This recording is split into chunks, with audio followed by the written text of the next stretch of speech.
सम संख्या और विषम संख्या किसे कहते हैं, यानी इंग्लिश में इवन नंबर और ऑड नंबर। इवन मतलब सम संख्या और ऑड मतलब विषम संख्या। तो सम संख्या किसे कहते हैं, विषम संख्या किसे कहते हैं? तो बच्चों, ये जो सम संख्या होती है, हम जनरली यही बोल देते हैं कि वह संख्या जो 2 से पूरी तरीके से विभाजित हो जाए उसे सम संख्या कहते हैं। और एग्जाम्पल देते हैं क्या, 2, 4, 6, 8। लेकिन हम भी बचपन में यही पढ़े हैं, लेकिन ये एग्जैक्ट डिफिनेशन नहीं है इसकी कि सम संख्या किसे कहते हैं। तो सम संख्या क्या होती है कि वह पूर्णांक जो 2 से पूरी तरीके से विभाजित हो वह सम संख्या कहलाती है।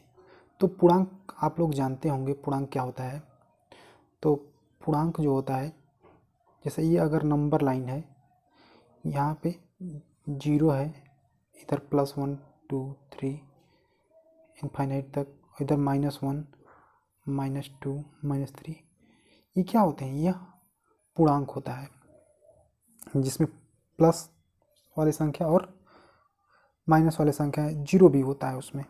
तो इसका मतलब कि -2 भी एक क्या है, सम संख्या है। अगर कह रहा है कि सम संख्या क्या होता है, पूर्णांक होता है जो 2 से पूरी तरीके से विभाजित हो जाए। तो 2 को डिवाइड करेंगे तो -1 आएगा, 2 से कट जा रहा है ये भी।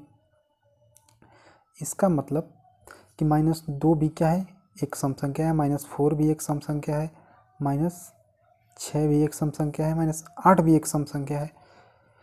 तो और तो 0 क्या है, 0 क्या है, सम संख्या है कि विषम संख्या है? तो 0 जो है, 0 एक सम संख्या है, 0 जो है वह सम संख्या है। अब कैसे पता करें कि 0 सम संख्या है या विषम संख्या है?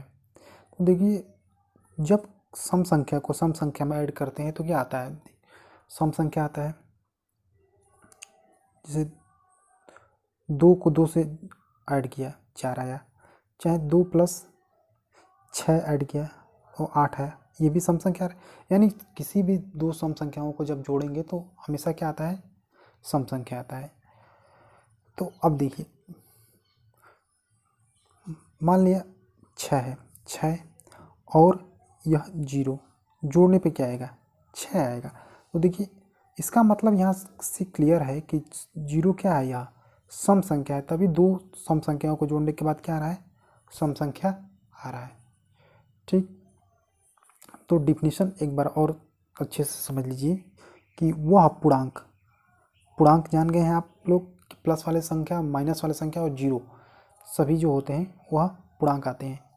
जो फ्रैक्शन में होगा, जो पॉइंट में वैल्यू होगी, वो पूर्णांक में नहीं आता है, वो प्राइम नंबर में आता है, यानी परिमेय संख्या में आता है। तो इस तरीके से वह पूर्णांक जो 2 से पूरी तरह विभाजित हो जाए क्या कहलाता है, सम संख्या कहलाता है। इसका अपोजिट विषम संख्या, वह पूर्णांक जो 2 से पूरी तरह से विभाजित ना हो, वह विषम संख्या कहलाता है। तो विषम संख्या में -1 हो गया, -3 हो गया, -5 हो गया, 7 हो गया, 9 हो गया, ये सब क्या है, विषम संख्या यानी ऑड नंबर है। अब आगे देखिए, कह रहा है कि सम संख्या जो होता है वह 2k + 1 के 2k के फॉर्म में होता है। विषम संख्या जो होती है वह 2k + 1 के या 2k - 1 के फॉर्म में होती है।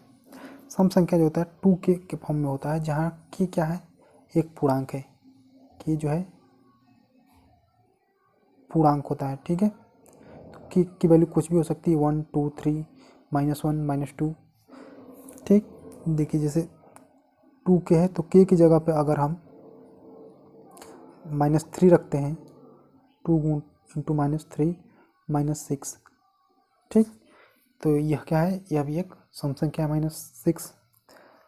0 क्या है, यहाँ के एक क्या है, के एक पूर्णांक है, 0 जो है सम संख्या होती है। देखिए, RS अग्रवाल की क्लास 9th की बुक में आप जो समांतर माध्य का एक क्वेश्चन है अर्थमेटिक मीन का, RS अग्रवाल की बुक है क्लास 9th की।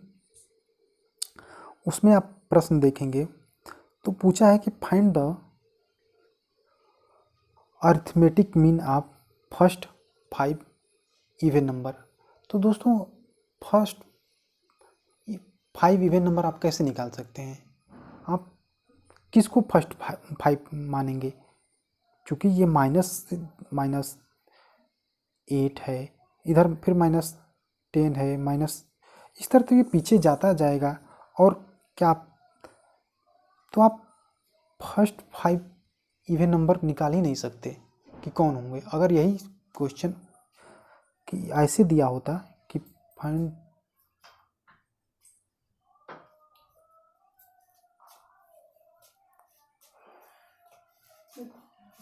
हाँ ठीक है, तो हमको लगता है कि वह क्वेश्चन जो है उसकी पूछने का जो तरीका है वह गलत है। उसे 2 क्वेश्चन उसमें है, find the first 5 even, find the arithmetic mean of first 5 even number, and दूसरा क्वेश्चन उसमें है कि find the arithmetic mean of first 5 odd number. तो आप कैसे पता कर सकते हैं कि फर्स्ट ऑड नंबर जो है कौन सा है 5? अगर पॉजिटिव उसी की जगह पे ये होता है कि find the first 5 positive odd number का अर्थमेटिक मीन ज्ञात करना होता तो हम तो निकाल सकते थे। तब वहाँ पर होता 1 3 5 7 और 9, तब तो ये ठीक रहता। लेकिन अगर केवल ये दिया है, उस प्रश्न में केवल यही दिया है कि find the arithmetic mean of first 5 odd number, ना पॉजिटिव ना नेगेटिव, तो ये क्वेश्चन हमको लगता है रॉन्ग पूछा गया है वहाँ पे। तो दोस्तों आप लोगों को ये समझ में आ गया कि जो है सम संख्या और विषम संख्या पॉजिटिव में भी हो सकती हैं, नेगेटिव में भी हो सकती हैं। ठीक।